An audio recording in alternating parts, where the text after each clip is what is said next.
श्री विष्णु पुराण चौथा अंश 14वां अध्याय। अनिमित्र और अंधका के वंशक वर्णन। श्री परशुराज जी बोले, अनिमित्र के शिनी नामक पुत्र हुआ। शिनी के सत्यका और सत्यका से सत्यकी का जन्म हुआ, जिसका दूसरा नाम योधान था। तदनंतर सत्यकी के संजय, संजय के कुनी और कुनी से युगंधर का जन्म हुआ। ये सब शयनीय नाम से विख्यात हुए। अनिमित्र के वंश में ही पृषिना का जन्म हुआ और पृषिना का शवफल की उत्पत्ति हुई, जिसका प्रभाव पहले वर्णन कर चुके हैं। शवफलका का चित्रक नामक एक छोटा भाई और था।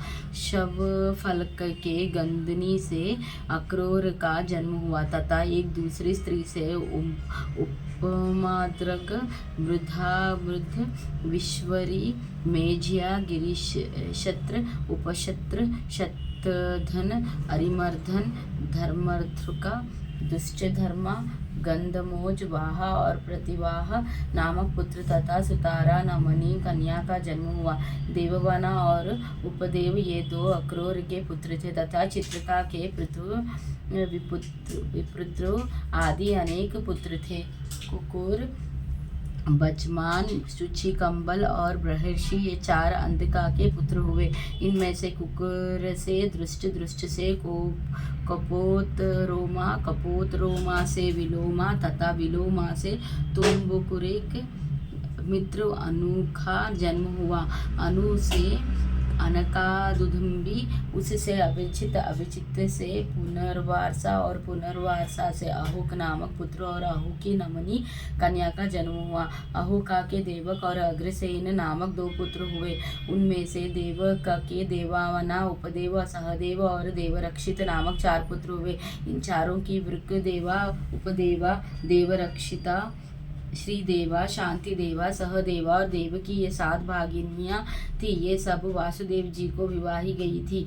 अग्रसेन के भी कंस, नियोग्रोध, सुनाम, अनकाहा, शंकु, सुभूमि, राष्ट्रपाल, युद्ध तुष्टि और संतुष्टिमान नामक पुत्र तथा कंसवती, सुतानु और राष्ट्रपालिका नामक की कन्याएं हुई। भजमान का पुत्र विदोरथ हुआ। विदोरथ के शूर, शूर के शमी, शमी के प्रतिशत्र, प्रतिशत्र के स्वयंभोज, स्वयंभोज के हृदिक तथा हृदिका के कृतवर्मा, शतधनवा, देवहरवा और देवगर्भा आदि पुत्र हुए। देवगर्भ के पुत्र शूरसेना थे। शूरसेना की मारक्षी नाम की पत्नी थी, उससे उन्होंने वासुदेव आदि 10 पुत्र उत्पन्न किए।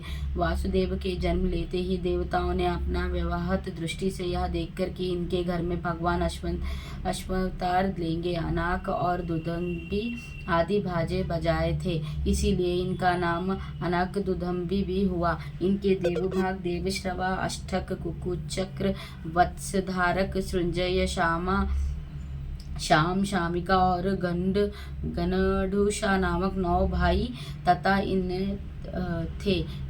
इन वसुदेव आदि 10 भाइयों की पृथु, श्रुतोदेवा, श्रुतिकीर्ति, श्रुतश्रवा और राजादि देवी ये 5 बहिनें थी। शूरसेना की कुंती नामक एक मित्र थे, वे निसंतान थे। अतः शूरसेनन ने दत्ताक विधि से उन्हें अपनी पृथ्वा नाम की कन्या दे दी थी। उसका राजा पांडु के साथ विवाह हुआ। उसके धर्म, वायु और इंद्र के द्वारा क्रमश युधिष्ठिर, भीमसेन और अर्जुन नामक 3 पुत्र हुए। इनके पहले इसके अविवाहितता में ही भगवान सूर्य के द्वारा कर्ण नामक एक कानिनी पुत्र और हुआ था। इसकी माद्री नाम की एक सपत्नी थी।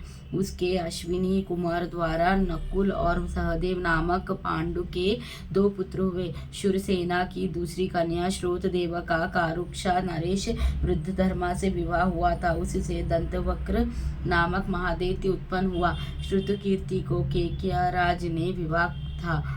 उससे केकय, नरेश के सनात, दर्दन आदि 5 पुत्र हुए।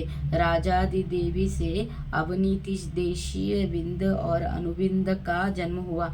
श्रुताश्राव का भी चेदिराज धर्मघोष ने परिग्रहण किया। उससे शिशुपालक का जन्म हुआ।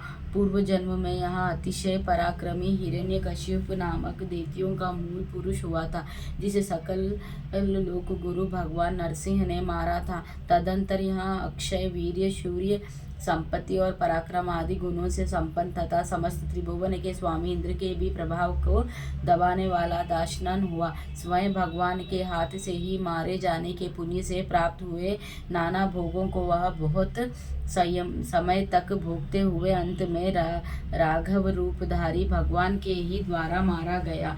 उसके पीछे यह चेदीराज दमुघोष का पुत्र शिशुपाल हुआ। शिशुपाल होने पर भी वह भू भार हरने के लिए अवतीर्ण हुए। भगवंदंश स्वरूप भगवान पुंडरीकाक्ष में अत्यंत द्वेष बुद्धि करने लगा। अंत में भगवान के हाथ से ही मारे जाने पर उन परमात्मा में ही मन लगे रहने के कारण संयुज्य मोक्ष प्राप्त किया। भगवान यदि प्रसन्न होते हैं तब जिस प्रकार ये यथेच्छा फल देते हैं, उसी प्रकार अप्रसन्न होकर मरने पर भी वे अनुपम दिव्य लौकिक प्राप्ति करते हैं। इस प्रकार श्री विष्णु पुराण के चौथे अंश में 14वां अध्याय समाप्त। श्री विष्णु भगवान की जय। लक्ष्मी नारायण की जय।